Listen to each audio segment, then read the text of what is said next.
Kumusta mga kaboxing? This is Boy Kalawang TV. So update lang po tayo dito mga idol sa WBC.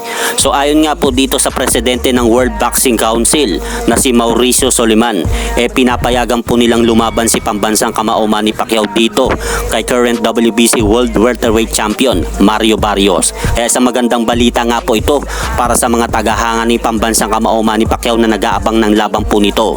Dahil kung matatandaan po natin mga kaboxing, ang naging huling laban nga po ni pambansa kamao Manny Pacquiao sa professional boxing ay noong nilabanan nga po nito si former WBA World Welterweight Champion Yordenis Ugas, kung saan natalo nga po si pambansang kamao Manny Pacquiao sa kamay ni Yordenis Ugas via unanimous decision noong August 21, 2021. 3 taon na ang nakakalipas at hindi na nga po ito lumaban sa professional boxing. Kaya kung sakaling maikasa nga po ang laban na yan mga idol, isang breaking the record na naman po ang magagawa ni pambansang kamao Manny Pacquiao kung sakaling talunin nga po nito si current WBC World Welterweight Champion Mario Barrios.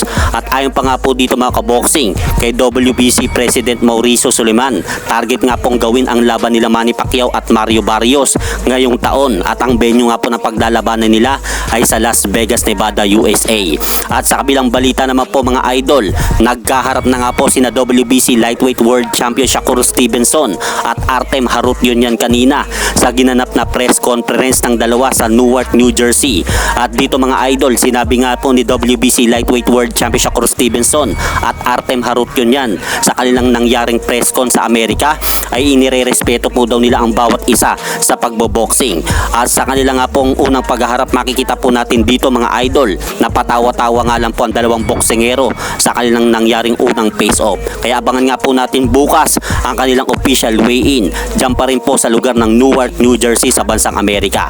At sa kabilang banda naman po mga idol, nagpasilip nga po ng ginagawang paghahanda itong si former 3 Division World Champion John Riel Cuadro Alas Casimero sa kanyang FB fan page at may nakalagay na palakas na tayo mga tol. At dito sa video na ipinasilip ni Cuadro Alas, nag-uumpisa na nga po itong mag-jogging at magbawas ng timbang para sa nalalapit po nitong laban sa buwan ng Setyembre. At hanggang dito na lang po muna ang aking update sa mga aganapan sa mundo ng boxing. At syempre mga idol, pakisuportahan nyo naman po muna ang ating munting channel. Maraming salamat po. Ako si Casimero.